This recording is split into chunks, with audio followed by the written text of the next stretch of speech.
प्यारे विद्यार्थियों, स्वागत करदा मैं तुहाडे अपने YouTube channel math with RK ते उम्मीद करदा तुसीं सारे घरे वधिया हो। विद्यार्थियों जिवें तुहानूं पता ही है कि अपने इस चैनल के उत्ते साइंस के टॉपिक वाइज जिहड़े MCQ क्वेश्चन की सीरीज़ चल रही है।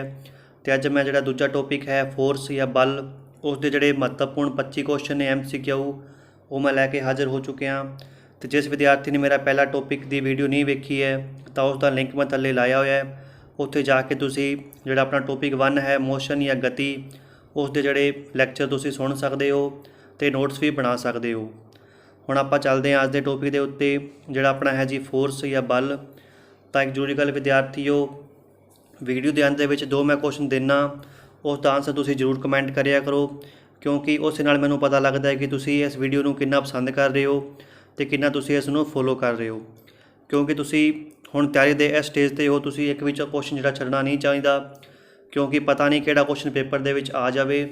इसलिए विद्यार्थियों जो भी मैं क्वेश्चन करवांदा हाँ उसनूं कॉपी ते नोट करिया करो, तो जो भी मैं एक क्वेश्चन दिंदा हाँ उसका आंसर भी वीडियो के कमेंट में जरूर कमेंट करिया करो, क्योंकि मैं तां ही दसांगा भी वो क्वेश्चन तुहाडा सही है या गलत है। तो वीडियो शुरू करन तो पहलां विद्यार्थियों जिहड़ा मेरा टॉपिक 1 सी उसदा जिहड़ा क्वेश्चन पुछया सी उसका आंसर दसण जा रहा मैं। उसका आंसर है जी अपना ऑप्शन सी। अपने को पुछया सी जी इसका प्रवेग, तो जिहड़ा प्रवेग है उसका फार्मूला मैं दसिया सी पहलां ही, A बराबर V-U/T। तुसीं की करना विद्यार्थियों, जिहड़ा अपना V है वो है जी 60, U है जी 20 तो टाइम अपन दिता है जी 1 सैकेंड। तुसीं बस इन्हों किलोमीटर प्रति घंटे नूं मीटर पर सैकेंड चेंज करके तो वैल्यू पुट करके इसका आंसर कढ़ सकते हो। तो इसका सही आंसर है जी ऑप्शन सी। तो विद्यार्थियों जेकर तुहानूं लग्गिया वीडियो तुहाडे लई यूजफुल है तो तुसीं विद्यार्थियों इसनूं एक बारी लाइक कर दो, शेयर कर दो, तो जिहड़े विद्यार्थी मेरे चैनल ते नवे जुड़े ने वो इस चैनल नूं सबसक्राइब भी कर दो, तो वीडियो थल्ले बने बैल आइकन की घंटी नूं प्रैस कर दो, ताकि मेरे जो भी साइंस के वीडियो आने वाले ने या बाकी होर सबजैक्टां के वीडियो आने वाले ने उसका नोटिफिकेशन तुहानूं स्क्रीन के उत्ते मिल जाए। हुण आपां शुरू करते हैं अज दा दूजा लैक्चर या दूजा टॉपिक फोर्स बल।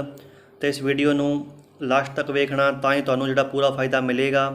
तो इस वीडियो के लास्ट के भी जिहड़ा क्वेश्चन है उसका तुसीं आंसर की करना है जी कमेंट बॉक्स के विच देना है। तो आपां शुरू करते हैं पहले क्वेश्चन तो। बल की है?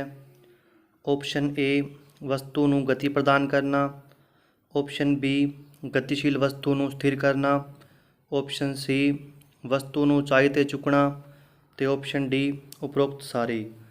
तो विद्यार्थियों इसका सही आंसर है जी ऑप्शन डी उपरोक्त सारे।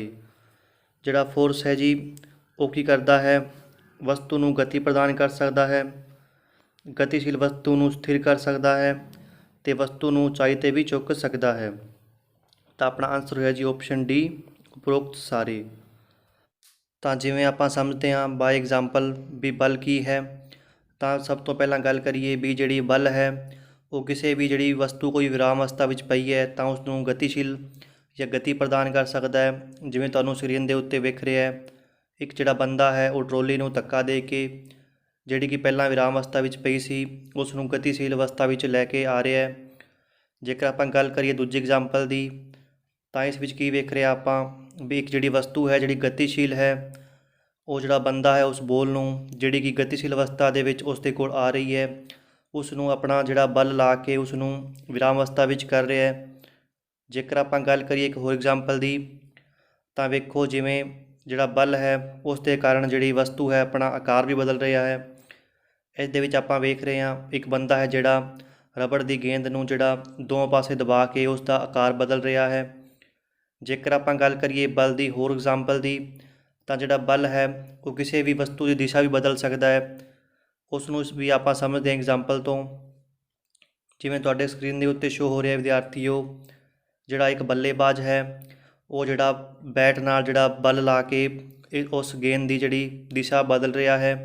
इस तरह आपां कह सकते हाँ बल एक इहो जिहा दबाव है जो किसी भी वस्तु की दिशा बदल सकता है, किसी गतिशील वस्तु नूं विराम अवस्था विच लैके आ सकता है, या जिहड़ा बल है वो विराम अवस्था विच पई वस्तु नूं गतिशील दे विच लैके आ सकता है, या जिहड़ा बल है वो ਵਸਤੂ ਦਾ ਆਕਾਰ ਵੀ ਬਦਲ ਸਕਦਾ ਹੈ। ਜੇਕਰ ਮੈਂ ਗੱਲ ਕਰਾਂ ਬਲ ਦੀਆਂ ਕਿਸਮਾਂ ਦੀ ਤਾਂ ਬਲ ਨੂੰ ਆਪਾਂ ਦੋ ਭਾਗਾਂ ਦੇ ਵਿੱਚ ਵੰਡ ਸਕਦੇ ਹਾਂ।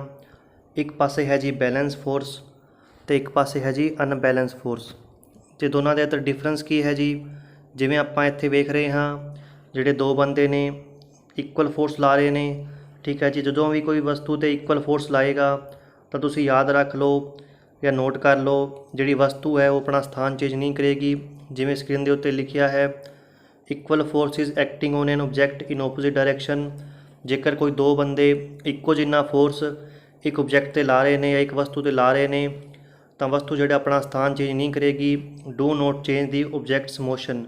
ਜਿਹੜਾ ਓਬਜੈਕਟ ਹੈ ਉਸ ਦੀ ਗਤੀ ਨੂੰ ਆਪਾਂ ਨਹੀਂ ਚੇਂਜ ਕਰ ਸਕਦੇ, ਠੀਕ ਹੈ ਜੀ। ਆਹ ਜੀ ਆਪਣਾ ਬੈਲੈਂਸ ਫੋਰਸ। ਜੇਕਰ ਮੈਂ ਗੱਲ ਕਰਾਂ ਅਨਬੈਲੈਂਸ ਫੋਰਸ ਦੀ ਤਾਂ ਅਨਬੈਲੈਂਸ ਫੋਰਸ ਦੇ ਅੰਦਰ ਕੀ ਹੈ ਵੀ ਜਿਹੜੇ ਦੋ ਬੰਦੇ ਇੱਕ ਪਾਸੇ ਲੱਗੇ ਨੇ ਅਤੇ ਇੱਕ ਬੰਦਾ ਇੱਕ ਪਾਸੇ ਲੱਗਿਆ ਤਾਂ ਆਪਾਂ ਕਹਿ ਸਕਦੇ ਹਾਂ ਜਿਹੜਾ ਫੋਰਸ ਉਹ ਬੈਲੈਂਸ ਨਹੀਂ ਹੈ, ਕਿਉਂਕਿ ਜਿਹੜੇ ਦੋ ਬੰਦੇ ਲੱਗੇ ਨੇ ਉੱਥੇ ਜਿਹੜਾ ਫੋਰਸ ਜ਼ਿਆਦਾ ਲੱਗ ਰਿਹਾ ਹੈ, ਜਿਹੜੇ ਪਾਸੇ ਇੱਕ ਬੰਦਾ ਲੱਗਿਆ ਹੈ ਉੱਥੇ ਜਿਹੜਾ ਫੋਰਸ ਘੱਟ ਲੱਗ ਰਿਹਾ ਹੈ। ਤਾਂ ਜਿਹੜੀ ਵਸਤੂ ਹੈ ਉਹ ਕੀ ਹੋਏਗੀ, ਜਿੱਥੇ ਫੋਰਸ ਜ਼ਿਆਦਾ ਹੈ ਉੱਥੇ ਮੂਵ ਕਰ ਦੇਗੀ, ਕਿਉਂਕਿ ਜਿਹੜਾ ਯੈਲੋ ਐਰੋ ਹੈ ਉਹ ਆਪਾਂ ਨੂੰ ਸ਼ੋਅ ਕਰ ਰਿਹਾ ਹੈ ਜਿੱਥੇ ਫੋਰਸ ਜ਼ਿਆਦਾ ਹੈ ਉੱਥੇ ਉਹ ਵਸਤੂ ਮੂਵ ਕਰ ਦੇਗੀ। ਅਤੇ ਇਸ ਤੋਂ ਜਿਹੜਾ ਆਪਾਂ ਪ੍ਰੂਫ ਕਰ ਸਕਦੇ ਹਾਂ ਵੀ ਜਿੱਥੇ ਫੋਰਸ ਜ਼ਿਆਦਾ ਹੋਏਗਾ ਉਹ ਵਸਤੂ ਉੱਥੇ ਹੀ ਮੂਵ ਕਰੇਗੀ, ਠੀਕ ਹੈ ਜੀ। ਤਾਂ ਆ ਹੋ ਗਿਆ ਜੀ ਬੈਲੈਂਸ ਫੋਰਸ ਅਤੇ ਇੱਧਰ ਹੈ ਜੀ ਅਨਬੈਲੈਂਸ ਫੋਰਸ। ਕੁਐਸਚਨ ਨੰਬਰ 2, ਦਰਵਮਾਨ ਜਾਂ ਮਾਸ ਕੀ ਹੈ? ਆਪਸ਼ਨ ਏ ਵਸਤੂ ਦਾ ਭਾਰ, ਆਪਸ਼ਨ ਬੀ ਵਸਤੂ ਵਿੱਚ ਪਦਾਰਥ ਦੀ ਮਾਤਰਾ, ਆਪਸ਼ਨ ਸੀ ਵਸਤੂ ਦਾ ਆਕਾਰ ਅਤੇ ਆਪਸ਼ਨ ਡੀ ਵਸਤੂ 'ਤੇ ਲੱਗਣ ਵਾਲਾ ਬਲ। ਤਾਂ ਇਹਦਾ ਸਹੀ ਆਨਸਰ ਹੈ ਜੀ ਆਪਸ਼ਨ ਬੀ ਵਸਤੂ ਵਿੱਚ ਪਦਾਰਥ ਦੀ ਮਾਤਰਾ। ਤਾਂ ਜੇਕਰ ਆਪਾਂ ਗੱਲ ਕਰੀਏ ਦਰਵਮਾਨ ਦੀ ਤਾਂ ਆਪਾਂ ਇਸ ਨੂੰ ਪੰਜਾਬੀ ਵਿੱਚ ਕਹਿੰਦੇ ਹਾਂ ਜੀ ਪੁੰਜ। ਜੇਕਰ ਆਪਾਂ ਵੇਖੀਏ ਜਿਹੜਾ ਭਾਰ ਹੈ ਅਤੇ ਜਿਹੜਾ ਪੁੰਜ ਹੈ ਉਹ ਕਿਵੇਂ ਅਲੱਗ-ਅਲੱਗ ਨੇ ਤਾਂ ਵੇਖਦੇ ਹਾਂ ਆਪਾਂ। ਤਾਂ ਆਪਾਂ ਵੇਖਦੇ ਹਾਂ, ਸਭ ਤੋਂ ਪਹਿਲਾਂ ਗੱਲ ਕਰਦੇ ਹਾਂ ਆਪਾਂ ਭਾਰ ਦੀ। ਇਸ ਨੂੰ ਆਪਾਂ ਕਹਿੰਦੇ ਹਾਂ ਜੀ ਵੇਟ। ਦੂਜੇ ਪਾਸੇ ਗੱਲ ਕਰਾਂਗੇ ਆਪਾਂ ਪੁੰਜ ਦੀ, ਜਿਸ ਨੂੰ ਆਪਾਂ ਕਹਿੰਦੇ ਹਾਂ ਜੀ ਮਾਸ। ਤਾਂ ਤੁਸੀਂ ਇੱਕ ਗੱਲ ਧਿਆਨ ਰੱਖਣਾ ਵਿਦਿਆਰਥੀਓ, ਜਿਹੜਾ ਭਾਰ ਹੈ ਉਹ ਕਦੇ ਵੀ ਸਥਿਰ ਨਹੀਂ ਰਹਿੰਦਾ। ਜਿਹੜਾ ਭਾਰ ਹੈ ਉਹ ਕਦੇ ਵੀ ਆਪਾਂ ਕਹਿੰਦੇ ਹਾਂ ਸਥਿਰ ਨਹੀਂ ਰਹਿੰਦਾ, ਕਿਉਂਕਿ ਜਿਹੜਾ ਭਾਰ ਹੈ ਉਹ ਧਰਤੀ ਦੇ ਜਿਹੜੇ ਪੋਲਸ ਨੇ ਜਿਸ ਨੂੰ ਆਪਾਂ ਧਰੁਵ ਕਹਿੰਦੇ ਹਾਂ ਉੱਥੇ ਚੇਂਜ ਹੋ ਸਕਦਾ ਹੈ। ਜੇਕਰ ਆਪਾਂ ਗੱਲ ਕਰੀਏ ਸੈਂਟਰ 'ਤੇ ਤਾਂ ਉੱਥੇ ਵੀ ਚੇਂਜ ਹੁੰਦਾ ਹੈ, ਜਾਂ ਧਰਤੀ ਦੇ ਸਤਹ 'ਤੇ ਉੱਥੇ ਵੀ ਚੇਂਜ ਹੁੰਦਾ ਹੈ। ਇਸ ਲਈ ਆਪਾਂ ਕਹਿ ਸਕਦੇ ਹਾਂ ਜਿਹੜਾ ਭਾਰ ਹੈ ਉਹ ਕਦੇ ਵੀ ਸਥਿਰ ਨਹੀਂ ਹੁੰਦਾ। ਜੇਕਰ ਆਪਾਂ ਦੂਜੇ ਪਾਸੇ ਗੱਲ ਕਰੀਏ ਪੁੰਜ ਦੀ ਤਾਂ ਉਹ ਜਿਹੜਾ ਹਮੇਸ਼ਾ ਹੀ ਕੌਂਸਟੈਂਟ ਹੁੰਦਾ ਹੈ, ਜਾਂ ਆਪਾਂ ਕਹਿੰਦੇ ਹਾਂ ਜੀ ਸਥਿਰ ਹੁੰਦਾ ਹੈ। ਭਾਵੇਂ ਅਸੀਂ ਧਰਤੀ ਦੇ ਸਤਹ 'ਤੇ ਚਲੇ ਜਾਈਏ ਜਾਂ ਆਪਾਂ ਧਰੁਵ 'ਤੇ ਚਲੇ ਜਾਈਏ ਜਾਂ ਆਪਾਂ ਕੇਂਦਰ 'ਤੇ ਚਲੇ ਜਾਈਏ, ਜਿਹੜਾ ਪੁੰਜ ਹੈ ਉਹ ਕਦੇ ਵੀ ਚੇਂਜ ਨਹੀਂ ਹੁੰਦਾ। ਉਹ ਜਿਹੜਾ ਕੀ ਰਹਿੰਦਾ ਹੈ ਜੀ ਸਥਿਰ ਜਾਂ ਕੌਂਸਟੈਂਟ। ਦੂਜੇ ਪਾਸੇ ਆਪਾਂ ਗੱਲ ਕਰੀਏ ਭਾਰ ਦੀ ਤਾਂ ਭਾਰ ਜੀ ਇੱਕ ਵੈਕਟਰ ਕੁਆਂਟਿਟੀ ਹੈ, ਜਿਸ ਨੂੰ ਆਪਾਂ ਕਹਿੰਦੇ ਹਾਂ ਜੀ ਇੱਕ ਸਦਿਸ਼ ਰਾਸ਼ੀ ਹੈ। ਦੂਜੇ ਪਾਸੇ ਆਪਾਂ ਗੱਲ ਕਰੀਏ ਪੁੰਜ ਦੀ ਤਾਂ ਪੁੰਜ ਕੀ ਹੈ ਜੀ ਇੱਕ ਸਕੇਲਰ ਕੁਆਂਟਿਟੀ ਹੈ, ਜਿਸ ਨੂੰ ਆਪਾਂ ਕਹਿੰਦੇ ਹਾਂ ਜੀ ਅਦਿਸ਼ ਰਾਸ਼ੀ। ਤਾਂ ਉਮੀਦ ਕਰਦਾ ਤੁਸੀਂ ਸਮਝ ਗਏ ਹੋਣੇ ਦੋਨਾਂ ਦੇ ਅੰਦਰ ਕੀ ਜਿਹੜਾ ਡਿਫਰੈਂਸ ਹੈ। ਤਾਂ ਉਸ ਤੋਂ ਇਲਾਵਾ ਤੁਸੀਂ ਵਿਦਿਆਰਥੀਓ ਇੱਕ ਗੱਲ ਹੋਰ ਸਮਝ ਲਓ, ਜਿਹੜਾ ਭਾਰ ਹੈ ਜੇਕਰ ਮੈਂ ਧਰਤੀ ਦੇ ਸਤਹ 'ਤੇ ਖੜ੍ਹਾ, ਜੇਕਰ ਮੇਰਾ ਭਾਰ ਇੱਥੇ ਹੈ ਜੀ 36 ਕਿਲੋ। ਜੇਕਰ ਮੈਂ ਚੰਦ ਦੀ ਸਤਹ 'ਤੇ ਚਲਾ ਜਾਵਾਂ, ਆਪਣੀ ਧਰਤੀ ਹੈ ਜੀ, ਜੇਕਰ ਮੈਂ ਚੰਦ 'ਤੇ ਚਲਾ ਜਾਵਾਂ ਤਾਂ ਤੁਸੀਂ ਇਹ ਨੋਟ ਹੀ ਕਰ ਲਓ, ਕਿਉਂਕਿ ਪੇਪਰ ਦੇ ਵਿੱਚ ਆਹ ਕੁਐਸਚਨ ਕਈ ਵਾਰ ਸਿੱਧਾ ਹੀ ਪੁੱਛਿਆ ਜਾਂਦਾ ਹੈ। ਜੇਕਰ ਕਿਸੇ ਵਿਅਕਤੀ ਦਾ ਭਾਰ ਧਰਤੀ 'ਤੇ 36 ਕਿਲੋ ਹੈ ਤਾਂ ਉਹ ਭਾਰ ਚੰਦ 'ਤੇ ਕਿੰਨਾ ਹੋਵੇਗਾ ਜੀ? ਤਾਂ ਤੁਸੀਂ ਨੋਟ ਕਰ ਲਓ, ਚੰਦ 'ਤੇ ਜਿਹੜਾ ਭਾਰ ਹੈ ਉਹ 1/6 ਹੋ ਜਾਏਗਾ। ਕਹਿਣ ਦਾ ਮਤਲਬ ਹੈ ਜੀ ਜਿਹੜਾ ਜਿੰਨਾ ਵੀ ਆਪਣਾ ਭਾਰ ਹੈ ਉਹ 6 ਹੋ ਜਾਏਗਾ। ਤਾਂ 36/6 ਕਿੰਨਾ ਹੋ ਗਿਆ ਜੀ? 6 ਕਿਲੋਗ੍ਰਾਮ। ਤਾਂ ਤੁਸੀਂ ਨੋਟ ਕਰ ਲਓ, ਜੇਕਰ ਕਿਸੇ ਵਿਅਕਤੀ ਦਾ ਭਾਰ ਧਰਤੀ 'ਤੇ 36 ਕਿਲੋ ਹੈ ਤਾਂ ਉਸ ਦਾ ਭਾਰ ਚੰਦ 'ਤੇ ਕਿੰਨਾ ਹੋਏਗਾ ਜੀ? 6 ਕਿਲੋ। ਠੀਕ ਹੈ ਜੀ। ਹੁਣ ਆਪਾਂ ਚੱਲਦੇ ਹਾਂ ਅਗਲੇ ਕੁਐਸਚਨ 'ਤੇ। ਕੁਐਸਚਨ ਨੰਬਰ 3, ਬਲ ਦੇ ਮਾਤਰਕ ਹਨ। Option A newton, option B dyne, option C poundal ਅਤੇ ਆਪਸ਼ਨ ਡੀ ਸਾਰੇ। ਤਾਂ ਵਿਦਿਆਰਥੀਓ न्यूटन भी ਜਿਹੜੀ ਇੱਕ ਬਲ ਦੀ ਇਕਾਈ ਹੈ ਜਾਂ ਮਾਤਰਕ ਹੈ, ਡਾਇਨ ਵੀ ਇੱਕ ਬਲ ਦਾ ਮਾਤਰਕ ਹੈ, ਪਾਊਡਰ ਵੀ ਇੱਕ ਬਲ ਦਾ ਮਾਤਰਕ ਹੈ। ਤਾਂ ਇਸ ਲਈ ਆਪਣਾ ਆਨਸਰ ਹੋਇਆ ਜੀ ਆਪਸ਼ਨ ਡੀ ਸਾਰੇ। ਜਿਹੜਾ ਨਿਊਟਨ ਹੈ ਉਹ ਇਸ ਦੀ ਐਸਆਈ ਇਕਾਈ ਹੈ ਜੀ, ਜਿਹੜਾ ਡਾਇਨ ਹੈ ਉਹ ਉਸ ਦੀ ਕੀ ਹੈ ਜੀ ਸੀਜੀਐਸ ਇਕਾਈ। ਹੁਣ ਆਪਾਂ ਪੜ੍ਹਦੇ ਹਾਂ ਨਿਊਟਨ ਕੀ ਹੈ ਜੀ। ਤਾਂ ਸਭ ਤੋਂ ਪਹਿਲਾਂ ਆਪਾਂ ਲਿਖਦੇ ਹਾਂ ਇਸ ਦਾ ਫਾਰਮੂਲਾ, ਫੋਰਸ ਬਰਾਬਰ m ਇੰਟੂ ਏ। ਫੋਰਸ ਕੀ ਹੈ ਜੀ, ਫੋਰਸ ਹੈ ਜੀ ਬਲ। m ਕੀ ਹੈ ਜੀ, m ਹੈ ਜੀ ਮਾਸ ਆਫ ਆਬਜੈਕਟ ਜਾਂ ਆਪਾਂ ਕਹਿੰਦੇ ਹਾਂ ਵਸਤੂ ਦਾ ਪੁੰਜ, ਅਤੇ a ਹੈ ਜੀ ਆਪਣਾ ਐਕਸਲਰੇਸ਼ਨ ਜਾਂ ਆਪਾਂ ਇਸ ਨੂੰ ਕਹਿੰਦੇ ਹਾਂ ਜੀ ਪ੍ਰਵੇਗ। ਠੀਕ ਹੈ ਜੀ। ਜੇਕਰ ਆਪਾਂ ਗੱਲ ਕਰੀਏ 1 ਨਿਊਟਨ ਦੀ, ਤਾਂ 1 ਨਿਊਟਨ ਇਕੁਅਲ ਟੂ ਹੈ ਜੀ, ਆਪਾਂ ਵੇਖਦੇ ਹਾਂ ਜਿਵੇਂ ਤੁਹਾਡੇ ਸਾਹਮਣੇ ਇੱਕ ਆਬਜੈਕਟ ਪਈ ਹੈ ਜਿਸ ਦਾ ਜਿਹੜਾ ਮਾਸ ਕਿੰਨਾ ਹੈ ਜੀ 1 ਕਿਲੋਗ੍ਰਾਮ ਹੈ, ਅਤੇ ਜੇਕਰ ਆਪਾਂ ਇਸ ਉੱਤੇ ਫੋਰਸ ਲਾਉਂਦੇ ਹਾਂ 1 ਨਿਊਟਨ, ਤਾਂ 1 ਨਿਊਟਨ ਫੋਰਸ ਇਕੁਅਲ ਟੂ ਹੈ ਜੀ ਜਿਹੜਾ ਜਦੋਂ ਵੀ ਇਸ ਦੇ ਉੱਤੇ ਫੋਰਸ ਲਾਵਾਂਗੇ ਤਾਂ ਵਸਤੂ ਜਿਹੜੀ ਆਪਣੀ ਸਥਾਨ ਬਦਲ ਲਵੇਗੀ ਅਤੇ ਇਸ ਦੇ ਅੰਦਰ ਜਿਹੜੀ ਐਕਸਲਰੇਸ਼ਨ ਆ ਜਾਏਗੀ ਜਾਂ ਆਪਾਂ ਕਹਾਂਗੇ ਪ੍ਰਵੇਗ ਆ ਜਾਏਗਾ, ਉਹ ਕਿੰਨਾ ਆਏਗਾ ਜੀ 1 ਮੀਟਰ ਪਰ ਸੈਕਿੰਡ। ਅਤੇ ਆਪਾਂ ਕਹਿ ਸਕਦੇ ਹਾਂ 1 ਨਿਊਟਨ ਇਕੁਅਲ ਟੂ ਜਿਹੜਾ ਇਸ 'ਤੇ ਆਪਾਂ ਫੋਰਸ ਲਾਇਆ 1 ਨਿਊਟਨ ਦਾ, ਇਸ ਦੇ ਅੰਦਰ ਜਿਹੜਾ ਪੁੰਜ ਕਿੰਨਾ ਹੈ 1 ਕਿਲੋਗ੍ਰਾਮ, ਅਤੇ ਇਸ ਦੇ ਅੰਦਰ ਪ੍ਰਵੇਗ ਕਿੰਨਾ ਆ ਗਿਆ ਜੀ 1 ਮੀਟਰ ਪਰ ਸੈਕਿੰਡ ਸਕੁਏਅਰ। ਅਤੇ 1 ਨਿਊਟਨ ਕਿਸ ਦੇ ਇਕੁਅਲ ਹੋਇਆ ਜੀ, 1 ਨਿਊਟਨ ਹੋਇਆ ਜੀ 1 ਕਿਲੋਗ੍ਰਾਮ ਮੀਟਰ ਪਰ ਸੈਕਿੰਡ ਦਾ ਸਕੁਏਅਰ। ਠੀਕ ਹੈ ਜੀ। ਤਾਂ ਵਿਦਿਆਰਥੀਓ ਜੇਕਰ ਆਪਾਂ ਗੱਲ ਕਰੀਏ ਡਾਇਨ ਦੀ, ਤਾਂ ਤੁਸੀਂ ਨੋਟ ਕਰ ਲਓ 1 ਨਿਊਟਨ ਹੈ ਜਿਹੜਾ ਉਹ ਇਕੁਅਲ ਹੁੰਦਾ ਹੈ ਜੀ 1 Newton equal to 10 the power 5 ਡਾਇਨ। ਆ ਇੱਕ ਰਿਲੇਸ਼ਨ ਇੰਪੋਰਟੈਂਟ ਹੈ ਜੀ, ਆ ਤੁਸੀਂ ਨੋਟ ਕਰ ਲਓ, ਪੇਪਰ ਦੇ ਵਿੱਚ ਪੁੱਛਿਆ ਜਾ ਸਕਦਾ ਹੈ। ਹੁਣ ਆਪਾਂ ਚੱਲਦੇ ਹਾਂ ਅਗਲੇ ਕੁਐਸਚਨ 'ਤੇ। ਕੁਐਸਚਨ ਨੰਬਰ 4, 1 ਕਿਲੋਗ੍ਰਾਮ ਵਸਤੂ ਨੂੰ 1 ਮੀਟਰ ਪਰ ਸੈਕਿੰਡ ਸਕੁਏਅਰ ਦਾ ਪ੍ਰਵੇਗ ਦੇਣਾ ਕਿੰਨਾ ਬਲ ਹੈ। ਆਪਸ਼ਨ ਏ 1 ਨਿਊਟਨ, ਆਪਸ਼ਨ ਬੀ 1 ਡਾਇਨ, ਆਪਸ਼ਨ ਸੀ 1 ਪਾਊਂਡ, ਅਤੇ ਆਪਸ਼ਨ ਡੀ 1 ਜੂਲ। ਤਾਂ ਮੈਂ ਹੁਣੇ ਆਪਾਂ ਉਤਲੇ ਕੁਐਸਚਨ ਦੇ ਵਿੱਚ ਡਿਸਕਸ ਕਰ ਚੁੱਕੇ ਹਾਂ। ਜਿਹੜਾ 1 ਨਿਊਟਨ ਹੈ ਉਹ ਇਕੁਅਲ ਹੈ ਜੀ 1 ਕਿਲੋਗ੍ਰਾਮ, ਜਿਹੜਾ ਇਸ ਦਾ ਪੁੰਜ ਹੈ, ਗੁਣਾ ਜਿਹੜਾ ਇਸ ਦਾ ਪ੍ਰਵੇਗ ਹੈ ਉਹ ਕਿੰਨਾ ਹੈ ਜੀ 1 ਮੀਟਰ ਪਰ ਸੈਕਿੰਡ ਸਕੁਏਅਰ। ਤਾਂ ਆਪਣਾ ਆਨਸਰ ਹੋਇਆ ਜੀ option A 1 Newton. Question number 5, 1 gram ਵਸਤੂ ਨੂੰ 1 ਸੈਂਟੀਮੀਟਰ ਪਰ ਸੈਕਿੰਡ ਸਕੁਏਅਰ ਦਾ ਪ੍ਰਵੇਗ ਦੇਣਾ ਕਿੰਨਾ ਬਲ ਹੈ। ਆਪਸ਼ਨ ਏ 1 ਨਿਊਟਨ, ਆਪਸ਼ਨ ਬੀ 1 ਡਾਇਨ, ਆਪਸ਼ਨ ਸੀ 1 ਪਾਊਡਰ, ਅਤੇ ਆਪਸ਼ਨ ਡੀ 1 ਜੂਲ। ਤਾਂ ਇਹਦਾ ਸਹੀ ਆਨਸਰ ਹੈ ਜੀ ਆਪਸ਼ਨ ਬੀ 1 ਡਾਇਨ। ਜਿਹੜਾ 1 ਡਾਇਨ ਹੈ ਉਹ ਇਕੁਅਲ ਹੈ ਜੀ ਜਿਹੜਾ ਵਸਤੂ ਦਾ ਪੁੰਜ ਹੈ ਉਹ 1 ਗ੍ਰਾਮ, ਅਤੇ ਆਪਾਂ ਉਸ ਨੂੰ ਮੂਵ ਕਰਾਉਣਾ ਹੈ, ਜਿਹੜਾ ਉਸ ਦਾ ਪ੍ਰਵੇਗ ਹੈ ਜੀ 1 ਸੈਂਟੀਮੀਟਰ ਪਰ ਸੈਕਿੰਡ ਸਕੁਏਅਰ। ਠੀਕ ਹੈ ਜੀ। ਅਤੇ ਇਸਦਾ ਆਨਸਰ ਹੈ ਜੀ ਆਪਸ਼ਨ ਬੀ 1 ਡਾਇਨ। ਕੁਐਸਚਨ ਨੰਬਰ 6, ਬ੍ਰਹਿਮੰਡ ਦੀ ਹਰ ਇੱਕ ਵਸਤੂ 'ਤੇ ਲੱਗਣ ਵਾਲਾ ਬਲ ਕਹਾਉਂਦਾ ਹੈ।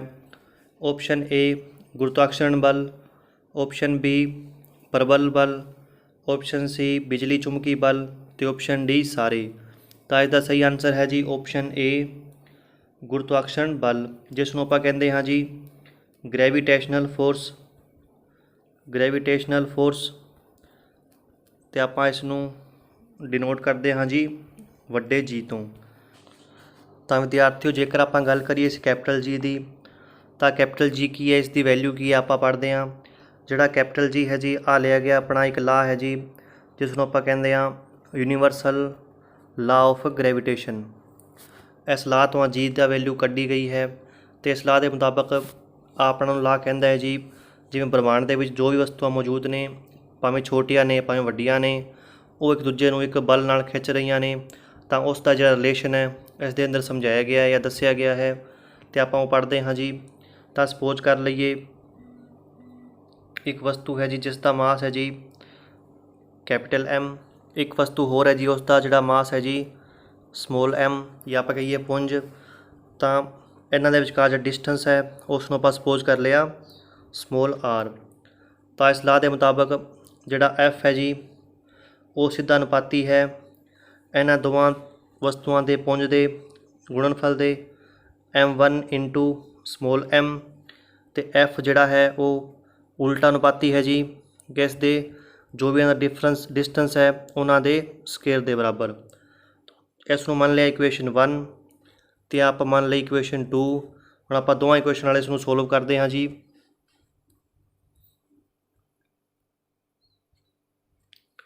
ਤਾਂ ਵੇਖਦੇ ਹਾਂ ਆਪਾਂ ਜਿਹੜਾ f ਹੈ ਆਪਾਂ ਨੂੰ ਪਤਾ ਹੈ ਸਿੱਧਾ ਅਨੁਪਾਤੀ ਹੈ ਦੋਵਾਂ ਦੇ ਮਾਸ ਦੇ ਗੁਣਨਫਲ ਦੇ ਅਤੇ ਉਲਟਾ ਅਨੁਪਾਤੀ ਹੈ ਜੀ ਇਹਨਾਂ ਦੋਵਾਂ ਦੇ ਡਿਸਟੈਂਸ ਦੇ ਸਕੇਅਰ ਦੇ। ਹੁਣ ਜਿਵੇਂ ਆਪਾਂ ਆਹ ਨਿਸ਼ਾਨ ਨੂੰ ਰਿਮੂਵ ਕਰਾਂਗੇ ਪ੍ਰਪੋਰਸ਼ਨੈਲਿਟੀ ਦਾ ਅਤੇ ਆਪਾਂ ਨੂੰ ਪਤਾ ਇੱਕ ਲਾਣਾ ਪੈਣਾ ਹੈ ਜਿਹੜਾ ਉਸ ਨੂੰ ਆਪਾਂ ਕਹਿੰਦੇ ਹਾਂ ਜੀ ਵੱਡਾ G ਅਤੇ ਹੁਣ ਹੋ ਗਿਆ ਜੀ m small m ਬਟਾ r square. ਠੀਕ ਹੈ ਜੀ, ਆਹ ਆਪਣਾ ਹੈ ਜੀ ਯੂਨੀਵਰਸਲ ਲਾ ਆਫ ਗ੍ਰੈਵੀਟੇਸ਼ਨ। ਤਾਂ ਵਿਦਿਆਰਥੀਓ ਜੇਕਰ ਆਪਾਂ ਗੱਲ ਕਰੀਏ G ਦੀ ਵੈਲਿਊ ਦੀ ਅਤੇ ਆਪਾਂ ਹੁਣੇ ਪੜ੍ਹਿਆ ਹੈ G ਇਕੁਅਲ ਹੈ ਜੀ f r ਸਕੇਅਰ ਬਟਾ m1 ਜਾਂ ਸਮੋਲ m ਜਾਂ capital M into small m। ਤਾਂ ਇਸ ਦੀ ਵੈਲਿਊ ਤੁਸੀਂ ਯਾਦ ਰੱਖਣੀ ਹੈ G ਬਰਾਬਰ 6.67 ਇੰਟੂ 10⁻⁻11 ਅਤੇ ਇਸ ਦੀ ਯੂਨਿਟਸ ਹੈ ਜੀ f ਦੀ ਨਿਊਟਨ, r ਸਕੇਅਰ ਦੀ ਮੀਟਰ ਸਕੇਅਰ ਬਟਾ ਮਾਸ ਕਿਲੋਗ੍ਰਾਮ, ਇੱਧਰ ਵੀ ਕਿਲੋਗ੍ਰਾਮ ਦਾ ਹੋ ਗਿਆ ਜੀ ਕਿਲੋਗ੍ਰਾਮ ਦਾ ਸਕੇਅਰ। ਤਾਂ ਬਿਲ ਤੁਸੀਂ ਹਮੇਸ਼ਾ ਯਾਦ ਹੀ ਰੱਖਣੀ ਹੈ। ਕੁਐਸਚਨ ਨੰਬਰ 7 ਵਸਤੂ ਦੇ ਭਾਰ ਤੋਂ ਕੀ ਭਾਵ ਹੈ। ਆਪਸ਼ਨ A ਵਸਤੂ ਦਾ ਆਕਾਰ, ਆਪਸ਼ਨ B ਵਸਤੂ ਉੱਤੇ ਲੱਗਣ ਵਾਲਾ ਗੁਰੂਤਾਕਰਸ਼ਣ ਬਲ, ਆਪਸ਼ਨ C ਚੁੰਬਕੀ ਬਲ ਅਤੇ ਆਪਸ਼ਨ D ਵਸਤੂ ਦਾ ਦਰਮਮਾਨ। ਤਾਂ ਇਹਦਾ ਸਹੀ ਆਨਸਰ ਹੈ ਜੀ ਆਪਣਾ ਆਪਸ਼ਨ B ਵਸਤੂ ਉੱਤੇ ਲੱਗਣ ਵਾਲਾ ਗੁਰੂਤਾਕਰਸ਼ਣ ਬਲ। ਤਾਂ ਵੇਖਦੇ ਹਾਂ ਕਿਵੇਂ। ਜਿਵੇਂ ਵੇਖੀਏ ਧਰਤੀ ਦੀ ਸਤਹ ਦੇ ਉੱਤੇ ਆਪਾਂ ਕਹਿੰਦੇ ਹਾਂ ਇੱਕ ਵਸਤੂ ਪਈ ਹੈ ਜਿਸ ਦਾ ਜਿਹੜਾ ਭਾਰ ਹੈ ਉਹ ਹੈ ਜੀ 10 ਕਿਲੋਗ੍ਰਾਮ। ਤਾਂ ਜਿਹੜਾ ਤੁਹਾਨੂੰ ਪਤਾ ਹੀ ਹੈ ਜਿਹੜਾ ਗੁਰੂਤਾਕਰਸ਼ਣ ਬਲ ਹੈ ਧਰਤੀ ਦਾ ਜਿਹੜਾ ਹਰ ਵਸਤੂ ਨੂੰ ਆਪਣੇ ਵੱਲ ਖਿੱਚਦਾ ਹੈ, ਤਾਂ ਇਸ ਖਿੱਚਣ ਦੇ ਬਲ ਨੂੰ ਹੀ ਆਪਾਂ ਕਹਿ ਸਕਦੇ ਹਾਂ ਵਸਤੂ ਦਾ ਭਾਰ। ਤਾਂ ਜੇਕਰ ਆਪਾਂ ਗੱਲ ਕਰੀਏ ਪੁੰਜ ਦੀ, ਉਹ ਤਾਂ ਮੈਂ ਪਹਿਲਾਂ ਹੀ ਦੱਸ ਚੁੱਕਿਆ। ਪੁੰਜ ਤਾਂ ਜਿਹੜਾ ਧਰਤੀ ਦੀ ਸਤਹ 'ਤੇ ਗੱਲ ਕਰੀਏ ਜਾਂ ਆਪਾਂ ਕੇਂਦਰ 'ਤੇ ਗੱਲ ਕਰੀਏ ਉਹ ਕਦੇ ਵੀ ਚੇਂਜ ਨਹੀਂ ਹੁੰਦਾ, ਉਹ ਜਿਹੜਾ ਕੌਂਸਟੈਂਟ ਹੈ। ਪਰ ਜਿਹੜਾ ਭਾਰ ਹੈ ਉਹ ਹਰ ਥਾਵਾਂ 'ਤੇ ਬਦਲਦਾ ਰਹਿੰਦਾ ਹੈ। ਤਾਂ ਜਿਹੜਾ ਇਸ ਦਾ ਮੇਨ ਰੀਜ਼ਨ ਹੈ ਵਸਤੂ ਦੇ ਭਾਰ ਦਾ ਉਹ ਕੀ ਹੈ ਜੀ ਵਸਤੂ ਉੱਤੇ ਲੱਗਣ ਵਾਲਾ ਗੁਰੂਤਾਕਰਸ਼ਣ ਬਲ, ਆਪਸ਼ਨ B। ਕੁਐਸਚਨ ਨੰਬਰ 8 ਵਸਤੂ ਨੂੰ ਧਰਤੀ ਤੋਂ ਚੰਦ 'ਤੇ ਲਿਜਾਣ 'ਤੇ ਕਿਹੜਾ ਸਥਿਰ ਰਹਿੰਦਾ ਹੈ। ਆਪਸ਼ਨ A ਭਾਰ, ਆਪਸ਼ਨ B ਦਰਮਮਾਨ, ਆਪਸ਼ਨ C ਵਸਤੂ 'ਤੇ ਲੱਗਣ ਵਾਲਾ ਗੁਰੂਤਾਕਰਸ਼ਣ ਬਲ ਅਤੇ ਆਪਸ਼ਨ D ਸਾਰੇ। ਤਾਂ ਇਹਦਾ ਸਹੀ ਆਨਸਰ ਹੈ ਜੀ ਆਪਸ਼ਨ B ਮਾਸ ਜਾਂ ਦਰਮਮਾਨ ਜਾਂ ਆਪਾਂ ਉਸ ਨੂੰ ਕਹਿੰਦੇ ਹਾਂ ਜੀ ਪੁੰਜ। ਤਾਂ ਆਪਾਂ ਪਹਿਲੇ ਉੱਤੇ ਕੁਐਸਚਨ ਦੇ ਵਿੱਚ ਪੜ੍ਹ ਹੀ ਚੁੱਕੇ ਹਾਂ ਜਿਹੜਾ ਦਰਮਮਾਨ ਹੈ ਉਹ ਕਦੇ ਵੀ ਚੇਂਜ ਨਹੀਂ ਹੁੰਦਾ, ਭਾਵੇਂ ਆਪਾਂ ਧਰਤੀ 'ਤੇ ਚਲੇ ਜਾਈਏ ਜਾਂ ਆਪਾਂ ਚਲੇ ਜਾਈਏ ਚੰਦ ਦੇ ਉੱਤੇ। ਬਾਕੀ ਜੇ ਗੱਲ ਕਰੀਏ ਭਾਰ ਦੀ, ਉਹ ਤਾਂ ਮੈਂ ਪਹਿਲਾਂ ਦੱਸ ਹੀ ਚੁੱਕਿਆ। ਜਿੰਨਾ ਵੀ ਆਪਣਾ ਧਰਤੀ ਉੱਤੇ ਭਾਰ ਹੈ, ਜੇਕਰ ਆਪਾਂ ਚੰਦ 'ਤੇ ਜਾਵਾਂਗੇ ਤਾਂ ਆਪਣਾ ਭਾਰ ਕਿੰਨਾ ਹੋ ਜਾਏਗਾ ਜੀ 1/6। ਠੀਕ ਹੈ, ਵੈਸੇ ਜਿਹੜਾ ਭਾਰ ਹੈ ਉਸ ਦੀ ਡੈਫੀਨੇਸ਼ਨ ਹੀ ਆਈ ਹੈ ਵਸਤੂ 'ਤੇ ਲੱਗਣ ਵਾਲਾ ਗੁਰੂਤਾਕਰਸ਼ਣ ਬਲ। ਤਾਂ ਆਪਸ਼ਨ A ਅਤੇ ਆਪਸ਼ਨ C ਤਾਂ ਇੱਕੋ ਹੀ ਗੱਲ ਹੈ ਅਤੇ ਆਪਸ਼ਨ D ਆ ਵੀ ਜਿਹੜੀ ਆਪਸ਼ਨ ਗਲਤ ਹੈ। ਤਾਂ ਆਪਣਾ ਸਹੀ ਆਨਸਰ ਹੈ ਜੀ ਆਪਸ਼ਨ B ਦਰਮਮਾਨ ਜਾਂ ਮਾਸ, ਜਿਹੜਾ ਕਿ ਧਰਤੀ ਜਾਂ ਚੰਦ 'ਤੇ ਜਿਹੜਾ ਕਿ ਰਹਿੰਦਾ ਜੀ ਕੌਂਸਟੈਂਟ। ਕੁਐਸਚਨ ਨੰਬਰ 9 ਗੁਰੂਤਵਾਕਰਸ਼ਣ ਬਲ ਲਈ ਕਿਹੜਾ ਠੀਕ ਹੈ। ਆਪਸ਼ਨ A ਹੈ ਜੀ ਦੋ ਵਸਤੂਆਂ ਦੇ ਦਰਮਮਾਨ ਦੇ ਗੁਣਨਫਲ ਦਾ ਸਿੱਧਾ ਅਨੁਪਾਤੀ, ਆਪਸ਼ਨ B ਹੈ ਜੀ ਦੋ ਵਸਤੂਆਂ ਦੀ ਦੂਰੀ ਦੇ ਵਰਗ ਦੇ ਉਲਟ ਅਨੁਪਾਤੀ, ਆਪਸ਼ਨ C ਹੈ ਜੀ F ਬਰਾਬਰ G into M1 into M2 ਬਾਈ R ਸਕੇਅਰ ਅਤੇ ਆਪਸ਼ਨ D ਹੈ ਜੀ ਸਾਰੇ। ਜਿਵੇਂ ਕਿ ਆਪਾਂ ਉਤਲੇ ਕੁਐਸਚਨ ਦੇ ਵਿੱਚ ਪੜ੍ਹ ਹੀ ਚੁੱਕੇ ਹਾਂ ਵੀ ਆਪਾਂ ਗ੍ਰੈਵੀਟੇਸ਼ਨ ਜਿਹੜਾ ਆਪਾਂ ਕੱਢਿਆ ਸੀ ਲਾ ਤੋਂ, ਉਸ ਦੇ ਮੁਤਾਬਕ ਜਿਹੜਾ F ਹੈ ਜੀ, ਕਿਉਂਕਿ ਆਪਾਂ ਇਸ ਨੂੰ ਡਿਸਕ੍ਰਾਈਬ ਹੀ ਕੀਤਾ ਹੋਇਆ ਹੈ। F ਹੈ ਬਰਾਬਰ ਜਿਸ ਨੂੰ ਆਪਾਂ ਕਹਿੰਦੇ ਹਾਂ ਜੀ ਸਿੱਧਾ ਅਨੁਪਾਤੀ ਕਿਸ ਦਾ ਗੁਣਨਫਲ ਹੈ ਜੀ ਦੋਵਾਂ ਵਸਤੂਆਂ ਦੇ ਦਰਮਮਾਨ ਦੇ, ਅਤੇ ਆਪਾਂ ਕਹਿ ਸਕਦੇ ਹਾਂ M1 ਇੰਟੂ M2। ਤਾਂ ਆਹ ਗੱਲ ਵੀ ਸਹੀ ਹੋ ਗਈ ਆਪਣੀ। ਜੇਕਰ ਆਪਾਂ ਗੱਲ ਕਰੀਏ ਦੋ ਵਸਤੂਆਂ ਦੀ ਦੂਰੀ ਦੇ ਵਰਗ ਦੇ ਉਲਟ ਅਨੁਪਾਤੀ, ਤਾਂ ਇਸ ਦਾ ਮਤਲਬ ਹੈ ਜੀ ਬਟਾ R ਸਕੇਅਰ। ਤਾਂ ਆਪਣੀ ਆਪਸ਼ਨ B ਵੀ ਸਹੀ ਹੈ ਅਤੇ ਆਪਸ਼ਨ C ਵੀ ਸਹੀ ਹੈ। ਤਾਂ ਇਸ ਲਈ ਆਪਣਾ ਆਨਸਰ ਹੈ ਜੀ ਆਪਸ਼ਨ D ਸਾਰੇ, क्योंकि जिहड़ा गुरुत्वाकर्षण बल है उस दे संबंध दे विच ऑप्शन ए ऑप्शन बी तो मिल के बनी है जी ऑप्शन सी, तो इसलिए आप कह सकते हैं इसका आंसर है ऑप्शन डी सारे। क्वेश्चन नंबर 10, गुरुत्वा बल के कारण वस्तु विच उत्पन्न प्रवेग नूं की कहते हैं? ऑप्शन ए है जी वड्डा जी, ऑप्शन बी है जी छोटा जी, ऑप्शन सी है जी मीटर पर सैकेंड स्केयर, तो ऑप्शन डी है जी किलोग्राम पर सैकेंड स्केयर। तो इसका सही आंसर है जी ऑप्शन बी समॉल जी। हुण विद्यार्थियों आपां दसदे हां वड्डे जी ते छोटे जी विच की डिफरेंस है। जिहड़ा वड्डा जी है जिसनूं आपां कहंदे कैपिटल जी, इसका मतलब है जी ग्रेविटेशनल कॉन्सटेंट, ग्रेविटेशनल कॉन्सटेंट जिसनूं आपां कहंदे हां जी गुरुत्वाकर्षण बल। ते जिहड़ा छोटा जी है इसका मतलब है जी एक्सेलेरेशन ड्यू टू ग्रेविटी। ठीक है, जिसनों पंजाबी कहने हैं जी गुरुत्वी प्रवेग, गुरुत्वी प्रवेग। तो जी इन्हां दी वैल्यू होंदी है वो भी बिल्कुल अलग होंदी है जी। तो आप वैल्यू भी कई बार पेपर दे विच पूछ सकदा है। तो जिहड़ा वड्डा जी है उसकी वैल्यू है जी अपनी 6.67 इंटू 10⁻⁻11 यूनिट है जी इसकी न्यूटन मीटर स्केयर किलोग्राम की पावर -2। जेकर आप गल करिए छोटे जी की तो इसकी वैल्यू है जी 9.8 मीटर पर सैकेंड स्केयर। तो दोवें वैल्यू तुसीं नोट कर लो। वड्डा जी है जी अपना गुरुत्वाकर्षण बल, तो छोटा जी है जी गुरुत्वी प्रवेग जिसनों आपां कहंदे आ acceleration due to gravity. Question number 11, धरती उत्ते जी का मान है? ऑप्शन ए 9.1 metre second square, option B 10.2 metre पर second square, option C 9.8 metre पर सैकेंड स्केयर, तो ऑप्शन डी 8.9 मीटर पर सैकेंड स्केयर। तो इसका सही आंसर है जी ऑप्शन सी 9.8 मीटर पर सैकेंड स्केयर। तो छोटे जी का मतलब है जी तुहानूं पहले दस चुके हैं एक्सेलरेशन ड्यू टू ग्रेविटी।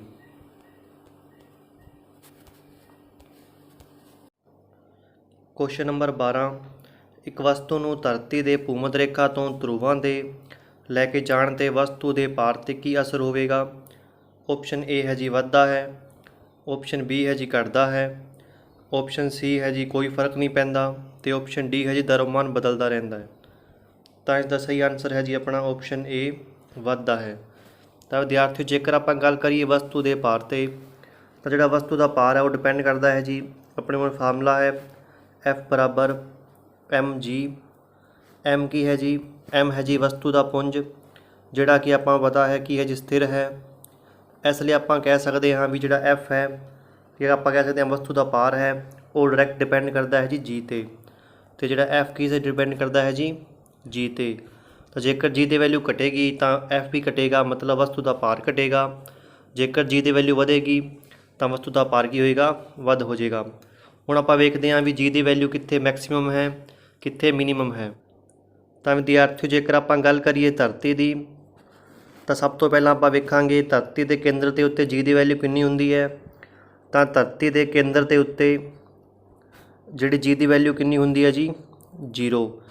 तो आपां नूं पता है किसी भी वस्तु का भार डिपेंड करता है जी ते। जेकर धरती के केंद्र ते जी की वैल्यू 0 है तो वस्तु का भार भी कितना होएगा जी 0। ठीक है जी। जेकर आप गल करिए इक्वेटर की या भूमध रेखा की, तो तुसीं नोट कर लो इस भूमध रेखा ते इक्वेटर ते जी की वैल्यू कितनी हुंदी है जी मिनीमम। सब तो घट जिहड़ी जी की वैल्यू कितनी हुंदी है जी इक्वेटर ते मिनीमम हुंदी है। ठीक है जी। तो जेकर आप गल करिए जी की वैल्यू मैक्सीमम कित्थे हुंदी है, तो जेकर आप इक्वेटर तो लैके पोल तक जावांगे तो जिहड़े पोल ने ध्रुव ने उत्थे जिहड़ी जी की वैल्यू कितनी हुंदी है जी मैक्सीमम। तो अपने क्वेश्चन का आंसर ही होएगा जी जेकर आप इक्वेटर तो लैके पोल तक जावांगे तो वस्तु का भार वधेगा, क्योंकि जिहड़ा जी की वैल्यू वधेगी तो वस्तु का भार भी वधेगा। जेकर आप गल करिए जी की वैल्यू कित्थे घटदी है तो भी तुसीं नोट कर लो ਜਦੋਂ ਆਪਾਂ ਪੋਲ ਤੋਂ ਲੈ ਕੇ ਧਰਤੀ ਦੇ ਕੇਂਦਰ ਵੱਲ ਜਾਵਾਂਗੇ ਤਾਂ ਜੀ ਦੀ ਵੈਲਿਊ ਘਟੇਗੀ। ਠੀਕ ਹੈ ਜੀ। ਤੇ ਜੇਕਰ ਆਪਾਂ ਪੋਲ ਤੋਂ ਲੈ ਕੇ ਉੱਤੇ ਵੱਲ ਜਾਵਾਂਗੇ ਤਾਂ ਵੀ ਜੀ ਦੀ ਵੈਲਿਊ ਕੀ ਹੋਏਗੀ? ਘਟੇਗੀ। ਤਾਂ ਤੁਸੀਂ ਨੋਟ ਕਰ ਲਓ, ਘਟੇਗੀ। ਜੇਕਰ ਆਪਾਂ ਪੋਲ ਤੋਂ ਕੇਂਦਰ ਵੱਲ ਜਾਵਾਂਗੇ ਤਾਂ ਹੀ ਜੀ ਦੀ ਵੈਲਿਊ ਘਟੇਗੀ। ਜੇਕਰ ਆਪਾਂ ਪੋਲ ਤੋਂ ਉੱਤੇ ਵੱਲ ਜਾਵਾਂਗੇ ਤਾਂ ਵੀ ਜੀ ਦੀ ਵੈਲਿਊ ਘਟੇਗੀ। ਤਾਂ ਆਪਾਂ ਹੁਣ ਤੱਕ ਕੀ ਪੜ੍ਹਿਆ? ਜਿਹੜੀ ਜੀ ਦੀ ਵੈਲਿਊ ਹੈ ਉਹ ਇਕੁਏਟਰ 'ਤੇ ਕਿੰਨੀ ਹੈ ਜੀ? ਮਿਨੀਮਮ। ਕੇਂਦਰ 'ਤੇ ਕਿੰਨੀ ਹੈ ਜੀ? 0। ਪੋਲਸ 'ਤੇ ਕਿੰਨੀ ਹੈ ਜੀ? ਉਹ ਹੈ ਜੀ ਮੈਕਸਿਮਮ। ਤਾਂ ਤਿੰਨਾਂ ਕੁਐਸਚਨਾਂ ਦੇ ਵਿੱਚੋਂ ਪੇਪਰ ਦੇ ਵਿੱਚ ਇੱਕ ਅੱਧਾ ਕੁਐਸਚਨ ਪੁੱਛਿਆ ਜਾ ਸਕਦਾ ਹੈ, ਤੁਸੀਂ ਇਸ ਨੂੰ ਨੋਟ ਕਰ ਲਓ। ਤੇ ਅਗਲੇ ਕੁਐਸਚਨ ਜਾਣ ਤੋਂ ਪਹਿਲਾਂ ਵਿਦਿਆਰਥੀਓ, ਜੇਕਰ ਤੁਹਾਨੂੰ ਲੱਗ ਰਹੀ ਹੈ ਵੀਡੀਓ ਤੁਹਾਡੇ ਲਈ ਬਹੁਤ ਯੂਜ਼ਫੁਲ ਹੈ ਤਾਂ ਤੁਸੀਂ ਵਿਦਿਆਰਥੀਓ ਇਸ ਨੂੰ ਇੱਕ ਵਾਰੀ ਲਾਈਕ ਕਰ ਦਿਓ, ਸ਼ੇਅਰ ਕਰ ਦਿਓ, ਕਿਉਂਕਿ ਤੁਹਾਡੇ ਇੱਕ ਲਾਈਕ ਦੇ ਨਾਲ ਜਿਹੜਾ ਮੇਰਾ ਹੌਸਲਾ ਹੋਰ ਵਧੇਗਾ ਅਤੇ ਮੈਂ ਜਿਹੜਾ ਅਗਲਾ ਟੌਪਿਕ ਹੈ ਉਹ ਹੋਰ ਮਿਹਨਤ ਅਤੇ ਹੋਰ ਵਧੀਆ ਤਰੀਕੇ ਨਾਲ ਲੈ ਕੇ ਆਵਾਂਗਾ। ਹੁਣ ਆਪਾਂ ਚੱਲਦੇ ਹਾਂ ਕੁਐਸਚਨ ਨੰਬਰ 13 ਤੇ। ਕੁਐਸਚਨ ਨੰਬਰ 13, ਬਿਨਾਂ ਕਿਸੇ ਵਾਤਾਵਰਣ ਵਿੱਚ ਧਰਤੀ 'ਤੇ ਦੋ ਵੱਖ-ਵੱਖ ਵਸਤੂਆਂ ਸੁਤੰਤਰ ਰੂਪ ਵਿੱਚ ਡਿੱਗਦੀਆਂ ਹਨ ਤਾਂ ਕੀ ਹੋਵੇਗਾ? ਆਪਸ਼ਨ ਏ, ਦੋਵੇਂ ਇੱਕੋ ਸਮੇਂ ਡਿੱਗਣਗੀਆਂ। ਆਪਸ਼ਨ ਬੀ, ਦੋਵੇਂ ਵੱਖ-ਵੱਖ ਸਮੇਂ 'ਤੇ ਡਿੱਗਣਗੀਆਂ। ਆਪਸ਼ਨ ਸੀ, ਕਦੇ ਨਹੀਂ ਡਿੱਗਣਗੀਆਂ। ਅਤੇ ਆਪਸ਼ਨ ਡੀ, ਜ਼ਿਆਦਾ ਭਾਰ ਵਾਲੀ ਵਸਤੂ ਪਹਿਲਾਂ ਡਿੱਗੇਗੀ। ਤਾਂ ਇਹਦਾ ਸਹੀ ਆਨਸਰ ਹੈ ਜੀ ਆਪਸ਼ਨ ਏ, ਦੋਵੇਂ ਇੱਕੋ ਸਮੇਂ 'ਤੇ ਡਿੱਗਣਗੀਆਂ। ਤਾਂ ਵਿਦਿਆਰਥੀਓ, ਜੇਕਰ ਆਪਾਂ ਗੱਲ ਕਰੀਏ ਬਿਨਾਂ ਕਿਸੇ ਵਾਤਾਵਰਨ ਦੇ ਤਾਂ ਤੁਸੀਂ ਨੋਟ ਕਰ ਲਓ, ਜਦੋਂ ਕਿਤੇ ਕੋਈ ਵਾਤਾਵਰਨ ਨਹੀਂ ਹੋਏਗਾ ਤਾਂ ਜਿਹੜਾ ਵਸਤੂਆਂ ਦਾ ਭਾਰ ਕੋਈ ਡਿਪੈਂਡ ਨਹੀਂ ਕਰੇਗਾ, ਤਾਂ ਦੋਵੇਂ ਕੀ ਹੋਣਗੀਆਂ? ਇੱਕੋ ਸਮੇਂ 'ਤੇ ਡਿੱਗਣਗੀਆਂ। ਤਾਂ ਜੇਕਰ ਮੈਂ ਗੱਲ ਕਰਾਂ ਕਿੱਥੇ ਵਾਤਾਵਰਨ ਮੌਜੂਦ ਹੈ ਤਾਂ ਉੱਥੇ ਕੀ ਹੋਏਗਾ? ਜ਼ਿਆਦਾ ਭਾਰ ਵਾਲੀ ਵਸਤੂ ਪਹਿਲਾਂ ਡਿੱਗੇਗੀ। ਤਾਂ ਜਿਹੜਾ ਆਪਸ਼ਨ ਸਹੀ ਹੋਣਾ ਸੀ ਆਪਸ਼ਨ ਡੀ ਜਿਹੜਾ ਸਹੀ ਹੋਣਾ ਸੀ। ਆਪਸ਼ਨ ਏ ਸਹੀ ਹੈ ਜੀ ਆਪਣਾ, ਬਿਨਾਂ ਵਾਤਾਵਰਨ ਦੇ, ਬਿਨਾਂ ਵਾਤਾਵਰਨ। ਅਤੇ ਆਪਸ਼ਨ ਡੀ ਸਹੀ ਹੈ ਜੀ, ਜਦੋਂ ਵਾਤਾਵਰਨ ਹੋਵੇਗਾ। ਠੀਕ ਹੈ ਜੀ। ਹੁਣ ਆਪਾਂ ਚੱਲਦੇ ਹਾਂ ਅਗਲੇ ਕੁਐਸਚਨ 'ਤੇ। ਕੁਐਸਚਨ ਨੰਬਰ 14, ਧਰਤੀ ਦੇ ਕੇਂਦਰ 'ਤੇ ਜੀ ਦਾ ਮਾਨ ਕੀ ਹੋਵੇਗਾ? ਮੈਂ ਪਹਿਲਾਂ ਦੱਸ ਹੀ ਚੁੱਕਿਆ ਵਿਦਿਆਰਥੀਓ, ਤੁਸੀਂ ਆਪਣੇ ਆਪ ਟੇਕ ਕਰ ਲਓ। ਤਾਂ ਇਹਦਾ ਸਹੀ ਆਨਸਰ ਤੁਹਾਨੂੰ ਪਤਾ ਹੀ ਹੈ, option B is right answer, ਕਿਉਂਕਿ ਧਰਤੀ ਦੇ ਸਤਹ 'ਤੇ ਜਿਹੜਾ ਜੀ ਦਾ ਮਾਨ ਕਿੰਨਾ ਹੁੰਦਾ ਹੈ ਜੀ? 0, 0। ਕੁਐਸਚਨ ਨੰਬਰ 15, ਕਿਹੜਾ ਸਮੀਕਰਨ ਠੀਕ ਹੈ? ਆਪਸ਼ਨ ਏ, ਧਰਤੀ ਦਾ ਦਰਮਮਾਨ 6 × 10⁻24 ਕਿਲੋਗ੍ਰਾਮ। ਆਪਸ਼ਨ ਬੀ, ਧਰਤੀ ਦਾ ਅਰਧ ਵਿਆਸ 6.37 × 10⁻6 metre. Option C, G = 9.8 metre per second square. ਅਤੇ ਆਪਸ਼ਨ ਡੀ ਸਾਰੇ। ਤਾਂ ਵਿਦਿਆਰਥੀਓ, ਆਪਸ਼ਨ ਏ ਵੀ ਸਹੀ ਹੈ, ਆਪਸ਼ਨ ਬੀ ਵੀ ਸਹੀ ਹੈ, ਆਪਸ਼ਨ ਸੀ ਵੀ ਸਹੀ ਹੈ। ਤਾਂ ਆਪਾਂ ਕਹਿ ਸਕਦੇ ਹਾਂ ਇਸ ਦਾ ਆਨਸਰ ਕੀ ਹੋਇਆ ਜੀ? ਆਪਸ਼ਨ ਡੀ ਸਾਰੇ। ਤਾਂ ਤੁਸੀਂ ਵਿਦਿਆਰਥੀਓ ਆਪਣਾ ਮੂਨ ਦਾ ਵੀ ਦਰਮਮਾਨ ਨੋਟ ਕਰ ਲਓ। ਜਿਹੜਾ ਚੰਨ ਹੈ ਮੂਨ, ਉਸ ਦਾ ਜਿਹੜਾ ਦਰਮਮਾਨ ਹੁੰਦਾ ਹੈ ਜੀ 7.4 × 10⁻22 ਕਿਲੋਗ੍ਰਾਮ। ਠੀਕ ਹੈ ਜੀ। ਹੁਣ ਆਪਾਂ ਚੱਲਦੇ ਹਾਂ ਅਗਲੇ ਕੁਐਸਚਨ 'ਤੇ। ਕੁਐਸਚਨ ਨੰਬਰ 16, ਸੁਤੰਤਰ ਰੂਪ ਵਿੱਚ ਡਿੱਗਦੀ ਵਸਤੂ ਦਾ ਭਾਰ। ਆਪਸ਼ਨ ਏ ਵੱਧਦਾ ਹੈ, ਆਪਸ਼ਨ ਬੀ ਘਟਦਾ ਹੈ, ਆਪਸ਼ਨ ਸੀ ਕੋਈ ਭਾਰ ਨਹੀਂ ਹੁੰਦਾ ਅਤੇ ਆਪਸ਼ਨ ਡੀ ਕੋਈ ਬਦਲਾਅ ਨਹੀਂ ਹੁੰਦਾ। ਤਾਂ ਇਹਦਾ ਸਹੀ ਆਨਸਰ ਹੈ ਜੀ ਆਪਣਾ ਆਪਸ਼ਨ ਸੀ, ਕੋਈ ਭਾਰ ਨਹੀਂ ਹੁੰਦਾ, ਕਿਉਂਕਿ ਜਦੋਂ ਕੋਈ ਵਸਤੂ ਡਿੱਗਦੀ ਹੈ ਸੁਤੰਤਰ ਰੂਪ ਦੇ ਵਿੱਚ ਤਾਂ ਉੱਥੇ ਵਸਤੂ ਦਾ ਕੋਈ ਵੀ ਭਾਰ ਨਹੀਂ ਹੁੰਦਾ। ਕੁਐਸਚਨ ਨੰਬਰ 17, ਪਲਾਇਣ ਵੇਗ ਕੀ ਹੈ? ਆਪਸ਼ਨ ਏ, ਵਸਤੂ ਦਾ ਤੇਜ਼ ਗਤੀ ਨਾਲ ਚੱਲਣਾ। ਆਪਸ਼ਨ ਬੀ, ਵਸਤੂ ਦਾ ਮੰਦ ਗਤੀ ਨਾਲ ਚੱਲਣਾ। ਆਪਸ਼ਨ ਸੀ, ਕਿਸੇ ਵੀ ਪਿੰਡ ਦੇ ਗੁਰੂਤਾ ਬਲ ਤੋਂ ਬਾਹਰ ਜਾਣ ਲਈ ਲੋੜੀਂਦਾ ਵੇਗ। ਅਤੇ ਆਪਸ਼ਨ ਡੀ ਕੋਈ ਨਹੀਂ। ਤਾਂ ਇਹਦਾ ਸਹੀ ਆਨਸਰ ਹੈ ਜੀ ਆਪਣਾ ਆਪਸ਼ਨ ਸੀ, ਕਿਸੇ ਵੀ ਪਿੰਡ ਦੇ ਗੁਰੂਤਾ ਬਲ ਤੋਂ ਬਾਹਰ ਜਾਣ ਲਈ ਲੋੜੀਂਦਾ ਵੇਗ। ਤਾਂ ਵਿਦਿਆਰਥੀਓ, ਜੇਕਰ ਆਪਾਂ ਗੱਲ ਕਰੀਏ ਐਸਕੇਪ ਵੈਲੋਸਿਟੀ ਦੀ ਤਾਂ ਇਹ ਵੈਲੋਸਿਟੀ ਹੈ ਜਦੋਂ ਆਪਾਂ ਕਿਸੇ ਵੀ ਪਿੰਡ ਨੂੰ ਜਿਹੜਾ ਗੁਰੂਤਾ ਬਲ ਹੈ ਉਸ ਤੋਂ ਬਾਹਰ ਲੈ ਕੇ ਜਾਂਦੇ ਹਾਂ ਤਾਂ ਜਿੰਨੀ ਆਪਾਂ ਨੂੰ ਵੈਲੋਸਿਟੀ ਚਾਹੀਦੀ ਹੈ ਉਸੇ ਵੈਲੋਸਿਟੀ ਨੂੰ ਆਪਾਂ ਕਹਿੰਦੇ ਹਾਂ ਜੀ ਪਲਾਇਣ ਵੇਗ। ਜਿਵੇਂ ਤੁਹਾਨੂੰ ਪਤਾ ਹੀ ਹੈ, ਜੇਕਰ ਮੈਂ ਡਰਾ ਕਰਾਂ ਇੱਕ ਸਪੋਜ਼ ਆਪਣੀ ਇੱਕ ਧਰਤੀ ਹੈ, ਤੁਹਾਨੂੰ ਪਤਾ ਹੈ ਜਿਹੜਾ ਜੀ ਦੀ ਵੈਲਿਊ ਹੈ ਉਹ ਪੋਲਸ 'ਤੇ ਜਿਹੜੀ ਹੁੰਦੀ ਹੈ ਮੈਕਸਿਮਮ ਹੁੰਦੀ ਹੈ। ਜਿਵੇਂ ਜਿਵੇਂ ਆਪਾਂ ਉੱਤੇ ਜਾਂਦੇ ਹਾਂ ਜੀ ਦੀ ਵੈਲਿਊ ਘਟਦੀ ਜਾਂਦੀ ਹੈ। ਜਦੋਂ ਆਪਾਂ ਰੋਕੇਟ ਨੂੰ ਇੱਥੋਂ ਛੱਡਦੇ ਹਾਂ ਤਾਂ ਜਿੰਨੀ ਵੈਲੋਸਿਟੀ ਚਾਹੀਦੀ ਹੈ ਰੋਕੇਟ ਨੂੰ, ਸਪੋਜ਼ ਕਰ ਲਈਏ ਜਿਹੜਾ फोर्स है या सॉरी गुरुत्वाकर्षण बल है ਇੱਥੇ ਤੱਕ ਫੈਲਿਆ ਹੈ ਤਾਂ ਜਿੰਨੀ ਆਪ ਨੂੰ ਵੈਲੋਸਿਟੀ ਚਾਹੀਦੀ ਹੈ ਕਿ ਜਿਹੜਾ ਆ ਰੋਕੇਟ ਹੈ ਇਸ ਬਲ ਤੋਂ ਬਾਹਰ ਹੋ ਜਾਵੇ ਤਾਂ ਉਸ ਵੈਲੋਸਿਟੀ ਨੂੰ ਆਪਾਂ ਕੀ ਕਹਾਂਗੇ ਜੀ escape velocity। ਠੀਕ ਹੈ ਜੀ, ਵੀ ਕਿਸੇ ਵੀ ਪਿੰਡ ਨੂੰ ਗੁਰੂਤਾ ਬਲ ਤੋਂ ਬਾਹਰ ਜਾਣ ਲਈ ਲੋੜੀਂਦਾ ਵੇਗ ਜਿੰਨਾ ਹੀ ਚਾਹੀਦਾ ਹੈ ਉਸੇ ਵੇਗ ਨੂੰ ਆਪਾਂ ਕਹਿੰਦੇ ਹਾਂ ਪਲਾਇਨ ਵੇਗ ਜਾਂ escape velocity। क्वेश्चन नंबर 18 सदिश राशि है। ऑप्शन ए कारज, ऑप्शन बी समा, ऑप्शन सी द्रव्यमान ते ऑप्शन डी बल। तो इसका सही आंसर है जी अपना ऑप्शन डी बल। जिहड़ा फोर्स है कि है जी एक वैक्टर क्वांटिटी है जिसनों आपां कहते हैं जी सदिश राशि। क्वेश्चन नंबर 19 वस्तु का प्रवेग निर्भर करता है। ऑप्शन ए वस्तु के द्रव्यमान ते, ऑप्शन बी वस्तु के विस्थापन उत्ते, ऑप्शन सी विस्थापन लिए लगे समय उत्ते ते ऑप्शन डी सारे। तो विद्यार्थियों इसका सही आंसर है जी ऑप्शन डी सारे, क्योंकि जिहड़ा वस्तु का प्रवेग है वो डिपेंड करता है वस्तु के द्रव्यमान के उत्ते, वस्तु के विस्थापन के उत्ते ते विस्थापन लिए लगे समय के उत्ते। जेकर आपां गल करिए वस्तु के द्रव्यमान की तो आपां हुणे अज पढ़िया अज के टॉपिक दे विच F बराबर है जी ma। तो तुहानूं पता ही है जेकर आपां ए की वैल्यू कड्डांगे तो ए की वैल्यू आएगी जी F बटा M। तो इस तरह आप वेख सकते हाँ जिहड़ा ए है वो डिपेंड कर रहा है M के उत्ते। ठीक है जी, जे बाकी गल करिए आपां ऑप्शन बी ते सी दी वो आपां पहले टॉपिक दे विच पढ़ चुके हाँ। जिस विद्यार्थी ने पहला टॉपिक नहीं वेखिया है वो उत्थों जाके वेख सकता है। तो हुण आपां चलदे हाँ अगले क्वेश्चन के उत्ते। क्वेश्चन नंबर 20 दो वस्तुओं विचकार दूरी नूं दोगुणा कर दिता जाए तो इन्हां विच गुरुता बल पहला नालों ऑप्शन ए अद्धा होवेगा, ऑप्शन बी 1/4 होवेगा, ऑप्शन सी दुगुणा होवेगा या ऑप्शन डी 4 गुणा होवेगा। तुसीं इसे सी लिख लो। ठीक है विद्यार्थियों, तो इसका सही आंसर है जी अपना ऑप्शन बी 1/4 गुणा होवेगा। तो वेखदे आ किवें विद्यार्थियों, जिवें तुहानूं पता ही है इसका फार्मूला। तो इसका जो फार्मूला है तुहानूं पता है F बराबर G M1 M2 बटा R²। तो आपां की करना है, इत्थे सिर्फ गल हो रही है डिस्टेंस की, तो आपां की लिखांगे F = 1 बटा R²। जेकर मैं पहला R की वैल्यू 1 पुट करा तो की आएगा जी F बराबर 1 बटा 1 का स्केयर तो कितना आया जी 1। ठीक है जी, हुण आपां की कह रहे हैं जिहड़ा डिस्टेंस है वो दुगुणा कर दिता गया है तो आपां करांगे दुगुणा जी। तो हुण आ गया F बराबर 1 बटा दुगुणा कर दिता तो हुण उसका हो गया जी इसका स्केयर। तो अपना की आंसर आया जी 1/4। तो आपां की वेख रहे हैं जो आपां डिस्टेंस दुगुणा कर दिंदे हां तो जिहड़ा F की होएगा जी 1/4 गुणा हो रहा है, या आपां कह सकते हाँ 1/4 हो रहा है। तो इसका सही आंसर की होया जी अपने क्वेश्चन का, तो अपने सही आंसर का होया जी ऑप्शन बी 1/4 होवेगा।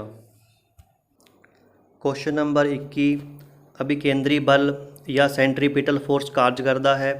ऑप्शन ए केंद्र तो दूर, ऑप्शन बी केंद्र वल, ऑप्शन सी अर्धव्यास के लंबवत ते ऑप्शन डी परिमाप उत्ते। तो इसका सही आंसर है जी अपना ऑप्शन बी केंद्र वल। तो जेकर आप गल करिए अभिकेंद्री बल की तो इसका एक नाम होर है जी केंद्र मुखी बल। केंद्र मुखी बल जिवें ना तो क्लीयर हो रहा है केंद्र दे वल। ठीक है जी, तो अपना आंसर होया ऑप्शन बी केंद्र वल। तो जेकर विद्यार्थियों आप गल करिए केंद्र तो दूर जिहड़ा काम करता उसनूं की कहते हैं, तो भी तुसीं नोट कर लो। जिहड़ा केंद्र तो दूर काम करता है उसनूं आपां कहते हैं जी अपकेंद्री बल। अपकेंद्री बल ते आपां कहते इंग्लिश दे विच सेंट्रीफ्यूगल। Centrifugal force. ठीक है जी, तो दोवें तुसीं नोट कर लो। सेंट्रीफ्यूगल मतलब केंद्र तो दूर, सेंट्रीपिटल मतलब केंद्र वल। क्वेश्चन नंबर 22 SI प्रणाली विच बल दा मात्रक है। Option A dyne, option B poundal, option C newton तो ऑप्शन डी किलोग्राम। तो इसका आंसर तुहानूं पता ही होना option C is right answer, क्योंकि ऑप्शन सी है जी अपनी SI यूनिट। जेकर आप गल करिए डाइन की, वो की है जी इसकी CGS यूनिट। हुण आपां चलदे हां अगले क्वेश्चन के उत्ते। क्वेश्चन नंबर 23, गुरुता प्रवेग या आपां कहिए स्मॉल जी का मान अधिक होवेगा। ऑप्शन ए माउंट एवरेस्ट ते, ऑप्शन बी ध्रुवां ते, ऑप्शन सी भूमध रेखा उत्ते ते ऑप्शन डी धरती के केंद्र के विचकार। तो इसका सही आंसर है जी ऑप्शन बी ध्रुवां उत्ते। मैं पहला ही दस चुकिया ध्रुवां उत्ते जिहड़ा जी का मान की होएगा जी आपां कहिए मैक्सिमम होएगा। ठीक है जी। जेकर आपां गल करिए केंद्र के उत्ते तो जिहड़ा केंद्र के उत्ते जी की वैल्यू कितनी होएगी जी 0। जेकर मैं गल करा भूमध रेखा के उत्ते इक्वेटर उत्ते उत्थे जी की वैल्यू कितनी होएगी जी मिनीमम। तो तुसीं नोट कर लो, आ छोटिया छोटिया गल्लां ही पेपर दे विच तुहानूं कन्फ्यूज़ करनगियां। हुण आपां चलदे हां अगले क्वेश्चन के उत्ते। क्वेश्चन नंबर 24, जेकर दो वस्तुओं के द्रव्यमान नूं दुगुना कर दिता जाए तो उन्हां विचकार लगण वाला गुरुता बल ते की असर होवेगा। ऑप्शन ए अद्धा रह जाएगा, ऑप्शन बी 4 गुणा हो जाएगा, ऑप्शन सी दुगुना हो जाएगा तो ऑप्शन डी 1/4 रह जाएगा। तो विद्यार्थियों इसका सही आंसर है जी ऑप्शन बी 4 गुणा हो जाएगा। आप देखते हैं किवें हो जाएगा। तुहानूं पता ही है F = हुणे आप पढ़िया है G(m1 m2) बटा r²। जेकर आप गल करिए द्रव्यमान नूं दुगुना करन दी तो आप G नूं ते R नूं इग्नोर कर सकते हैं तो अपना सीधा आया जी F = m1 m2। हुण वैल्यू पुट करांगे। जेकर आप सब तो पहला पुट करांगे 1 तो वेखते हैं आप। जेकर मैं लिखा F = 1 × 1 तो कितना आएगा जी सीधा 1 आएगा। हुण मैं की करांगा उन्हां द्रव्यमान दुगुना कर देना तो हुण मैं की लिखांगा F = 2 × 2 तो कितना हो गया जी 4। तो आपां नूं पता लग रहा है जिहड़ा द्रव्यमान है दुगुना करन दे नाल जिहड़ा अपना गुरुता बल है वो कितना हो रहा जी 4 गुणा। तो अपना आंसर आया जी ऑप्शन बी 4 गुणा हो जाएगा। तो हुण आपां चलते हैं अज की वीडियो के सब तो लास्ट क्वेश्चन ते सब तो लास्ट क्वेश्चन ते जाण तो पहला विद्यार्थियों तुसीं इस वीडियो नूं लाइक कर दो। क्वेश्चन नंबर 25, दही नूं मक्खण विच बदलण की प्रक्रिया विच किहड़ा बल कार्य करता है। ऑप्शन ए अपकेंद्री बल, ऑप्शन बी केंद्रमुखी बल, ऑप्शन सी रगड़ बल तो ऑप्शन डी उपरोक्त सारे। तो इसका सही आंसर है विद्यार्थियों ऑप्शन ए अपकेंद्री बल या आपां किस नूं कहंदे हां जी सेंट्रीफ्यूगल फोर्स। तो विद्यार्थियों हुण तुहाडी स्क्रीन के उत्ते आओ क्वेश्चन जिसका आंसर तुसीं वीडियो के कमेंट बॉक्स में देना है। जेकर किसी वस्तु का पुंज धरती उत्ते 60 किलोग्राम है तो उस वस्तु का पुंज चंद्र उत्ते कितना होवेगा। जेकर जी की वैल्यू गिवन आपां नूं 9.8 मीटर/सेकंड²। ऑप्शन ए है जी 10 किलोग्राम, ऑप्शन बी है जी 120 किलोग्राम, ऑप्शन सी है जी 60 किलोग्राम तो ऑप्शन डी है जी 0 या 0 होवेगा। तो इसका आंसर तुसीं वीडियो के कमेंट बॉक्स में देना है विद्यार्थियों। जेकर तुहानूं लग्गिया भी अज की वीडियो तुहाडे लई बहुत यूजफुल हुई है तो विद्यार्थियों तुसीं इस नूं लाइक कर दो, शेयर कर दो तो जिहड़े बच्चे नवे जुड़े ने उस चैनल नूं सबसक्राइब भी कर दो। तो जिहड़े बच्चे अपने EDT वाले WhatsApp ग्रुप से जुड़ना चाहते हैं तो मैं उस ग्रुप का लिंक थल्ले लाया हुआ है, उत्थे जाके तुसीं उस ग्रुप नूं ज्वाइन कर सकते हो। तो अज की वीडियो देखने लई तुहाडा धन्यवाद।